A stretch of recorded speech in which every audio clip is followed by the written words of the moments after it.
बिस्मिल्लाहिर्रहमानिर्रहीम। Public administration में आज हम पढ़ेंगे प्रिंसिपल ऑफ मैनेजमेंट।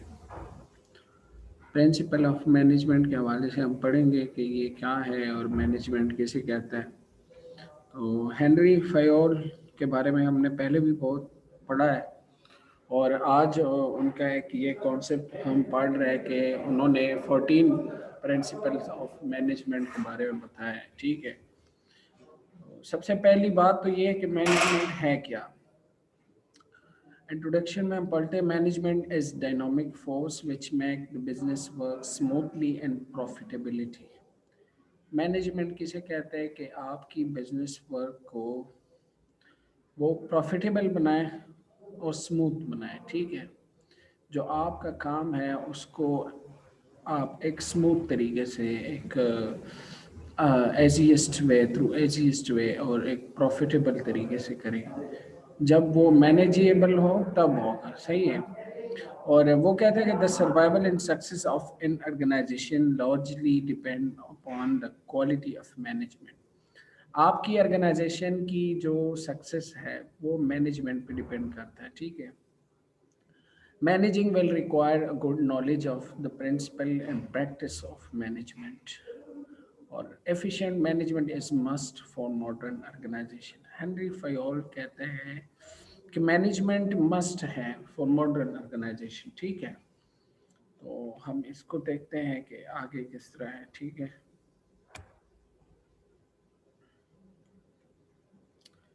हाँ, मीनिंग, इसका मीनिंग क्या है। देखिए, principle of management or the guidelines to be followed by every organization. No manager can be effective if he doesn't follow the principle of management. Therefore, manager in all organization, whether big or small business or non-business, and all level, top, middle or lower, must follow the principle of management। Henry Fayol कहते हैं कि ये principle of management क्या है, ये कुछ guidelines हैं कि ये आपने फॉलो करना होगा। अगर कोई मैनेजर इसको फॉलो करता है स्ट्रिक्टली तो वो सही तरह से मैनेजमेंट करेगा। और वो चाहे वो आपकी जो मैनेजर है वो बिग ऑर्गेनाइजेशन की है या स्मॉल है या बिजनेस है या नॉन बिजनेस है या एजुकेशनल है और या टॉप लेवल के हैं, मिडिल लेवल के हैं, लोअर लेवल के हैं, जितने भी आपके ऑर्गेनाइजेशंस हैं उसमें जो मैनेजर है उसने ये प्रिंसिपल ऑफ मैनेजमेंट उसने फॉलो करना है। और ये फाउंडर इसका कौन था प्रिंसिपल ऑफ मैनेजमेंट का? हेनरी फयोल था। हमने पहले भी कहा था, पहले दिन जब हम पढ़ रहे थे पब्लिक एडमिनिस्ट्रेशन को, जिस तरह हमने स्टार्ट किया था तो हमने इसमें बात की थी कि हेनरी फयोल, लूथर केलिग और ये वुडरो विल्सन, ये लोग जो है, ये फिलोसफर्स जो हैं, ये सोशल साइंटिस्ट जो है, इसके बारे में हम आगे पढ़ेंगे। ठीक है, तो हम ऑर्गेनाइजेशन के बारे में पढ़ रहे थे और उसमें हायरार्की और यूनिटी ऑफ कमांड वो प्रिंसिपल हम पढ़ रहे थे। तो आज हम मैनेजमेंट को पढ़ रहे हैं कि ऑर्गेनाइजेशन के लिए मैनेजमेंट कितना इम्पोर्टेंट है और मैनेजमेंट किसे कहते हैं, और इसके जो 14 एक प्रिंसिपल दिए हैं हेनरी फयोल ने उसके बारे में पढ़ते हैं। ठीक है, अच्छा, हेनरी फयोल कहते हैं या इससे पहले अगर हाँ, ये हम फॉलिट की, मैरी फॉलिट जो है इसकी डिफिनीशन देखें कि मैनेजमेंट किसे कहते हैं। वो कहते हैं कि management is the art of getting things done through people. ये एक आर्ट है कि आप लोगों से काम लें और एक मैनेजेबल तरीके से, एक ऑर्गेनाइज्ड वे से आप लोगों से क्या करें, काम लें। ठीक है, इसको कहते हैं मैनेजमेंट।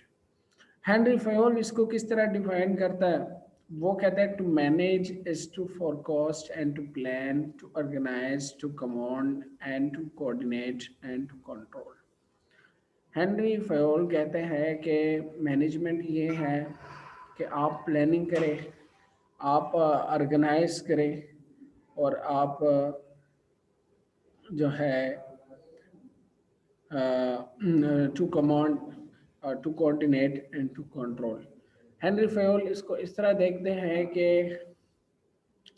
मैनेजमेंट ये है कि आप एक प्रॉपर प्लानिंग के साथ चीज़ों को ऑर्गेनाइज करें, फिर उसमें एक कमांड अथॉरिटी जो है वो कमांड करे, फिर आपस में कोऑर्डिनेशन हो और फिर आप चीज़ों को कंट्रोल करें। ठीक है, ये हेनरी फयोल का कॉन्सेप्ट है मैनेजमेंट के बारे में, वो इस तरह डिफाइन करता है मैनेजमेंट को। ठीक है, हारोल्ड डेली जो है वो इसको किस तरह देखते हैं, वो कहते हैं कि management is the art of getting the things done through others. वो कहते हैं कि ये जिस तरह हमने मैरी के बारे में कहा, इसी तरह हॉरर टेरी जो है वो भी इस तरह ही बात है, लेकिन उसने एक दूसरे एंगल से क्या है, वो कहते हैं कि ये एक आर्ट है। और किस तरह आर्ट है कि आपने थ्रू अदर जो है काम निकालना है, ये एक आर्ट है। आपने चीज़ों को कैसे मैनेज करना है। अब हर एक काम तो आप नहीं कर सकते ना, हर एक काम अगर आप करेंगे तो ये परेशानी की बात है। आप हर एक काम कर नहीं सकते, हर एक काम के लिए डिफरेंट स्किल्स चाहिए, और वो इसके लिए ये है कि right job for the right person, और हर बंदे का अपना काम होता है। लेकिन अगर आप अपना हर एक काम अपने ज़िम्मे ले लें तो फिर बहुत सारा मिस मैनेजमेंट आता है, और फिर लोग कहते हैं कि इधर कोई सिस्टम ही नहीं है, इधर कोई मैनेजमेंट ही नहीं है। ठीक है, अच्छा, आप लोग ज़रा अनम्यूट कर लें, आप लोगों को कुछ समझ आ रहा है कि नहीं, या अगर समझ आ रहा है तो आप हैंड रेज कर लें ताकि मैं आगे जाऊँ। समझ आ रहा है तो आप हैंड रेज कर ले प्लीज़, ताकि मुझे अंदाज़ा हो। ज़बरदस्त जी, और लोग, सिर्फ दो लोगों को समझ आ रही है।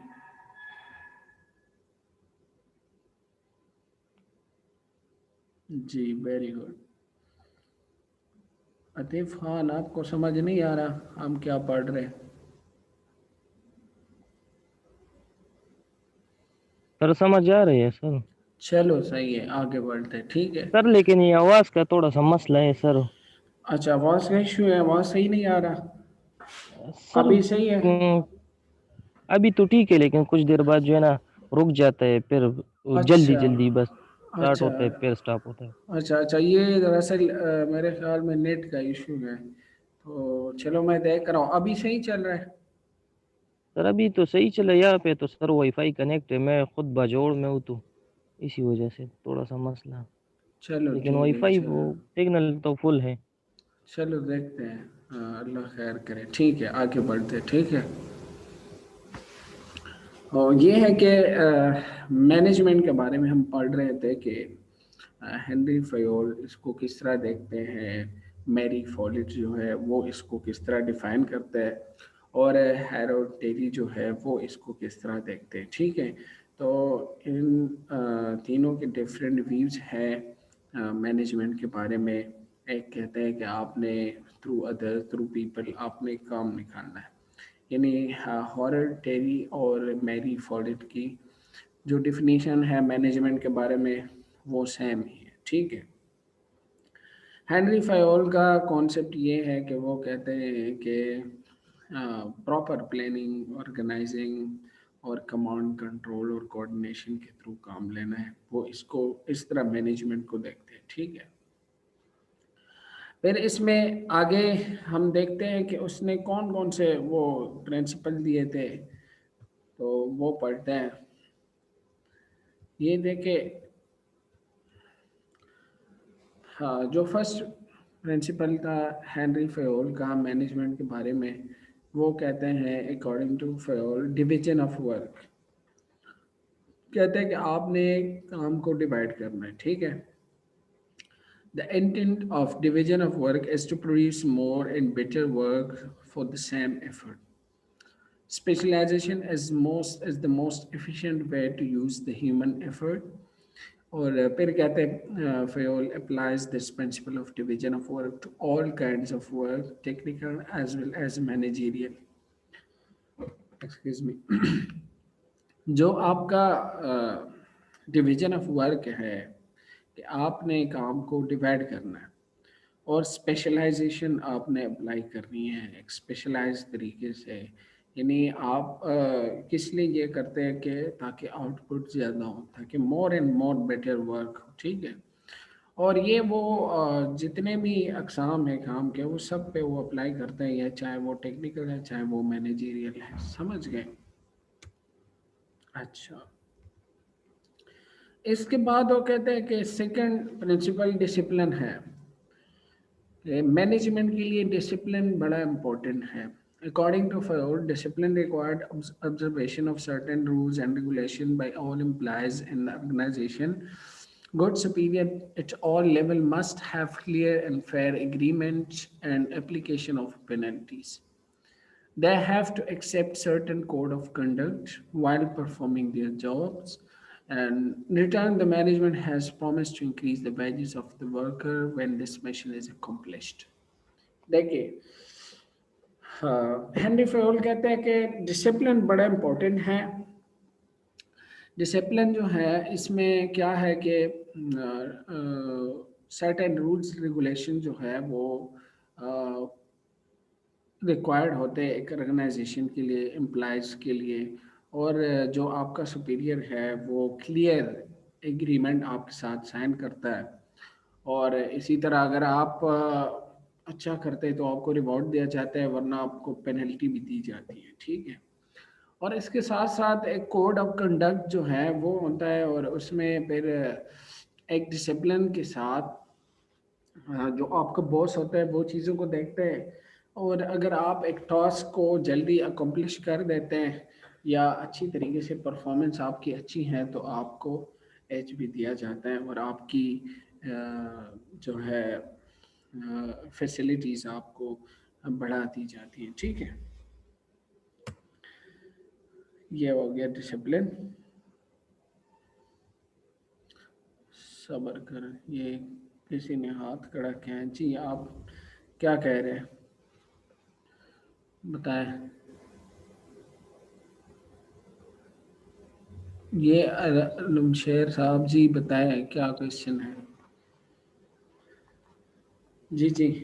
सर नहीं, कुछ भी नहीं सर, तो ये आप वैसे ही ऐसे तो। ऐसे ही आपने हाथ खड़ा क्यों किया है? चलो ये नीचे कर ले, सर ये लोअर हैंड। पहले। ठीक है। ठीक है सर। ओके ओके ओके, मैं समझ रहा था आपका कोई क्वेश्चन है, ठीक है। आगे बढ़ते हैं। ये डिसिप्लिन हो गया। और इसके बाद जो है थर्ड वन क्या है, authority and responsibility. According to Fayol, वो कहते हैं कि authority is the right to give order and obtain obedience, and responsibility is the one who is responsible for certain functions. और अथॉरिटी फॉर्मल भी हो सकती है, इनफॉर्मल भी हो सकती है। और वो फिर कहते हैं कि there should be a balance between authority and responsibility, and organisation should build safeguard against abuse of managerial power. At the same time manager should have necessary authority to carry out his responsibility. ये आसान सी बात है, वो कहते हैं कि management के लिए अथॉरिटी और रिस्पॉन्सिबिलिटी ये दोनों इम्पोर्टेंट है। और वो किस तरह, वो कहते हैं कि ये इस सेंस में कि एक तो आप जो आपका बॉस हो, जो आपका मैनेजर हो, उसको अथॉरिटी आप देंगे कि वो ऑर्डर करे। और फिर वो रिस्पॉन्सिबल भी होगा। हर एक बंदा जो है अपने काम के लिए रिस्पॉन्सिबल जब होगा तो तब मैनेजमेंट सही होगा, ठीक है। और ये फॉर्मल भी हो सकता है अथॉरिटी, और इनफॉर्मल यानी ऑफिशियल भी। बहुत सारी चीज़ें जो है वो ऑफिशियली ऑर्डर कर सकते हैं, और इनफॉर्मली भी आपको ऑर्डर दे सकते हैं, ठीक है। अच्छा, आगे बढ़ते हैं। यूनिटी ऑफ कमांड है। यूनिटी ऑफ कमांड में क्या है, हेनरी फयोल कहते हैं कि वो सजेस्ट करते हैं कि एम्प्लॉय जो है वो एक बंदे से ऑर्डर लेगा, order from one superior only. इस तरह नहीं है कि हर हर कोई इधर बॉस बना हुआ है और फिर हर एक ऑर्डर देता है, तो फिर क्या होगा, डिसऑर्डर होगा, कंफ्यूजन होगा। और डूअर कमांड जो है ये ऑलवेज डेंजरस होता है। फिर वो एम्प्लॉय कहता है कि उस सर ने ये कहा था, आप सर ये कह रहे हैं, सर वो ये कह रहे हैं, वो कहते हैं कि इस तरह करे, वो कहता है इस तरह करे, मैं किसकी बात मानूं। तो फिर इसमें अगर यूनिटी ना हो कमांड में तो फिर कंफ्यूजन होता है, ठीक है। इसके बाद कहते हैं कि यूनिटी ऑफ डायरेक्शन होनी चाहिए, और ये फ्योल का मैनेजमेंट के बारे में कह रहे हैं कि वन हेड वन प्लान। एक डायरेक्शन में यूनिटी होनी चाहिए कि सेम डायरेक्शन में सारे एम्प्लॉयज़ जो है सिमिलर एक्टिविटीज़ परफॉर्म करें, और with the help of a single plan. इस तरह नहीं है कि एक हफ्ते आपकी ऑर्गेनाइजेशन की एक वीक के लिए एक प्लान है, दूसरे वीक के लिए अलग प्लान है, तीसरे वीक के लिए अलग प्लान है, तो फिर आपके एम्प्लॉयज़ कंफ्यूज होंगे और वो मैनेजमेंट जो है सारा मिस मैनेजमेंट आ जाएगा। ठीक है। फिर वो कहता है कि सेंट्रलाइजेशन होनी चाहिए। सेंट्रलाइजेशन के बारे में वो किस तरह कहते हैं? सेंट्रलाइजेशन के बारे में फयोल कहते हैं कि इसमें एक बैलेंस होना चाहिए। आपकी जो डिसीजन है अगर वो आपकी वो है सेंट्रल जो आपकी अथॉरिटी है, तो वो कहते हैं कि उसने ऑर्डर देना है, और इसमें एक प्रॉपर बैलेंस होना चाहिए। इस तरह नहीं है कि सारे के सारे ऑर्डर आपकी अथॉरिटी के पास हो, सेंट्रल अथॉरिटी, और जो लोकल या निचले लेवल पे लोग हैं उसके पास कोई अथॉरिटी ना हो। नहीं, इस तरह नहीं हो सकता। आपने काइंडली ये म्यूट कर ले।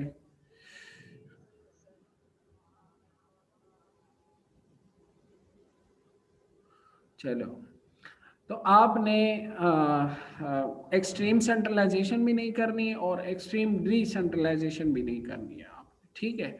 आप लोगों ने सेंट्रलाइजेशन ये है कि सारी की सारी अथॉरिटी जो है वो सेंटर के पास हो, जो आपका बॉस है या आपका जो सीईओ है। और डिसेंट्रलाइजेशन ये है कि पूरी की पूरी अथॉरिटी आप निचले लेवल पे दे दें और सेंटर के पास कुछ ना हो। तो इसमें आपने बैलेंस रखना है। ठीक है। तो फिर बहुत सारे ऑब्जेक्टिव्स आसानी से अचीव हो सकते हैं। अच्छा, फिर 7 ये है कि सबॉर्डिनेशन ऑफ इंटरेस्ट, यानी general interest of the organisation must be considered primary and individual must be secondary. जो आपके जनरल इंटरेस्ट है वो आपका आपकी प्रायोरिटी होगी, वो प्राइमरी आपका ऑब्जेक्टिव होगा। ठीक है। यानी this can be obtain by effective control and supervision in the organisation. तो आपकी जो इंटरेस्ट है वो प्राइमरी होगा और वो आपका प्रायोरिटी पे होगा। ठीक है। तो ये इस तरह फिर चीज़ें मैनेज होंगी। प्राइमरी काम को आप पहले करेंगे और सेकेंडरी को आप बाद। ऑर्डर क्या है कि a systematic arrangement of men and material in the organization। इसमें ये है कि आप एक सिस्टमेटिक तरीके से मैनेजमेंट करें एक ऑर्डर में, इस तरह ना हो कि डिसऑर्डर ना हो, और एवरीथिंग के लिए अपनी प्रॉपर जगह हो, प्रॉपर प्लेस हो। ठीक है। और it requires proper section and correct assignment of employees and organisation. इस तरह नहीं है कि आपने हर एक जगह जो है क्लास 4 को आप कहते हैं कि आपने पानी भी लाना है, आपने गेट भी बंद करना है, आपने सिक्योरिटी का भी ख्याल रखना है, और आपने बच्चों को भी गाड़ी में बिठाना है और ये करना है। ये इतने सारे काम आप उस बेचारे को देंगे तो वो ऑर्डर नहीं होगा, वो कभी इधर होगा कभी उधर होगा, या जो है प्रॉपर एक उसकी जगह नहीं होगी, तो फिर मिस मैनेजमेंट आएगा। ठीक है। ये आपका ऑर्डर हो गया।